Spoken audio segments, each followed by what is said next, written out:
Bonjour tout le monde. Merci, merci d'être là. Écoutez, sans grande surprise aujourd'hui, on va vous parler de notre première séquence de grève qui aura lieu le 6 novembre prochain. Je dis sans grande surprise. Bien sûr, il fallait se donner le temps pour toutes nos accréditations, pour tous nos réseaux, de régler les aspects administratifs. C'est donc pour ça qu'on a attendu à ce matin pour faire cette annonce-là. J'insiste sur le fait, premièrement, que on vivra le 6 novembre prochain, quand même une première séquence, un premier mouvement historique. Il faut remonter à une cinquantaine d'années pour que 420 000 travailleurs du secteur public débraient ensemble en même temps avec les collègues des 4 organisations. Donc, je pense que c'est important de le nommer dès le départ.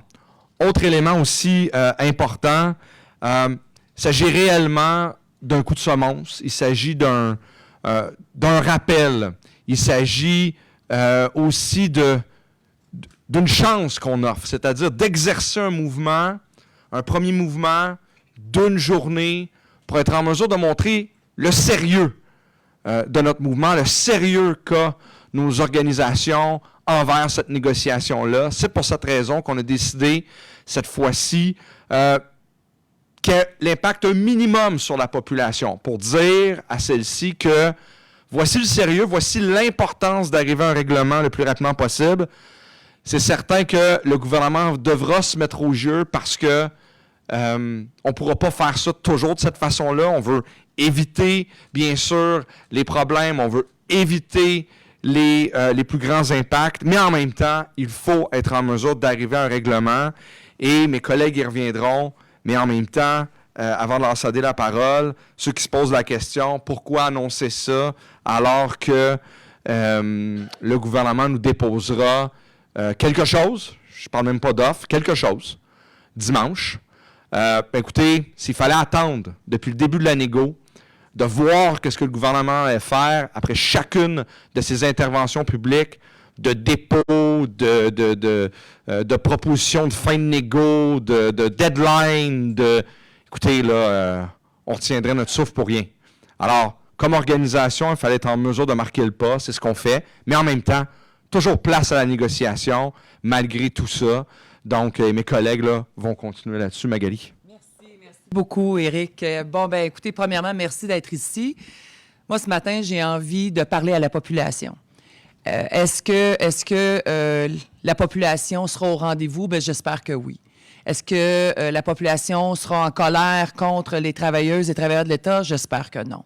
Pourquoi? Parce que c'est pas le fun pour personne. Il n'y a personne qui aime faire la grève. Il n'y a personne qui aime subir. La réponse est oui. Lorsqu'on leur demande, est-ce que vous voulez des services publics de qualité? La réponse est encore oui.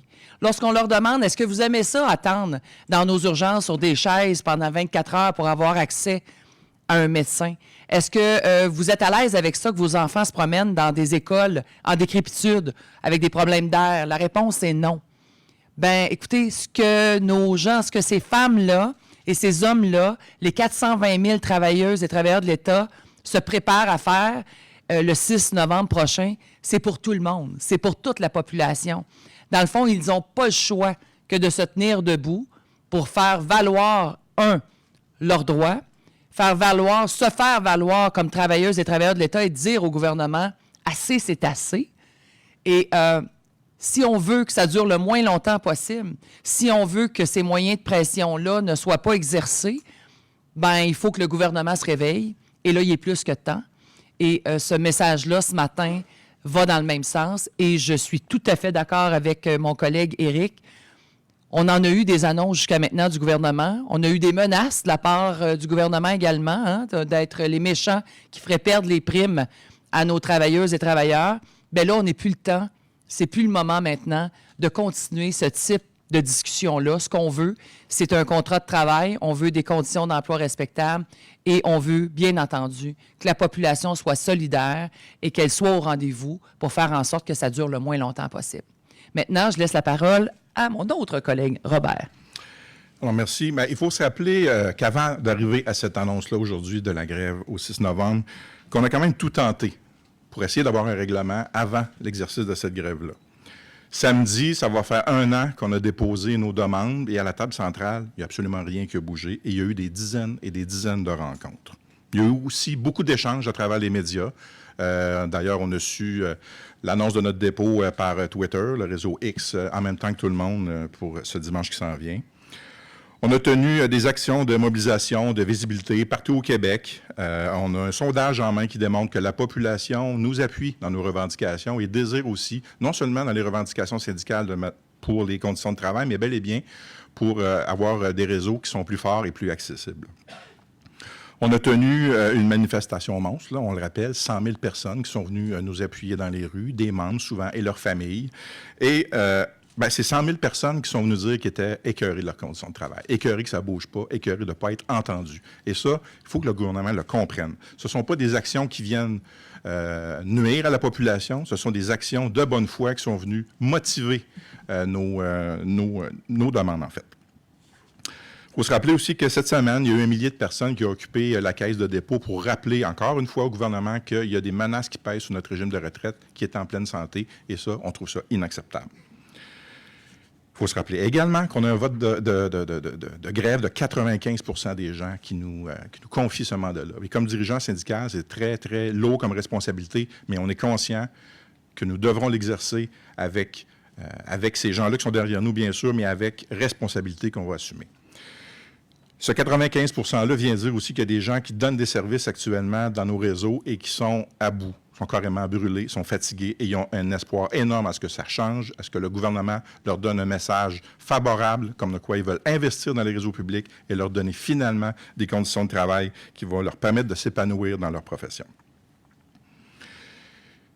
Il faut qu'on soit clair aujourd'hui, là. Si on en est rendu là, c'est la faute du gouvernement du Québec. C'est clair pour nous. On a tenté toutes sortes de choses, ça ne fonctionne pas.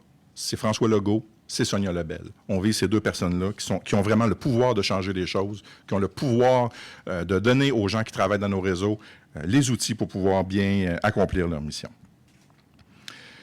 Mardi, ce que Mme Lebel nous a dit par les réseaux sociaux, c'est essentiellement, moi, je veux régler ça rapidement, mais donnez-moi 5 jours pour déposer votre offre. Alors ça, on n'a pas la même notion de vitesse de vouloir régler. Nous, on est prêts. On sera là, évidemment, dimanche, puis on sera à l'écoute et on évaluera cette offre-là. Pour arriver à un règlement, bien, ça va prendre du sérieux, ça va prendre de la cohérence de la part du gouvernement. Il va falloir des gestes posés qui reflètent les bonnes intentions qui sont toujours annoncées de leur part. Alors, je laisse la parole à François.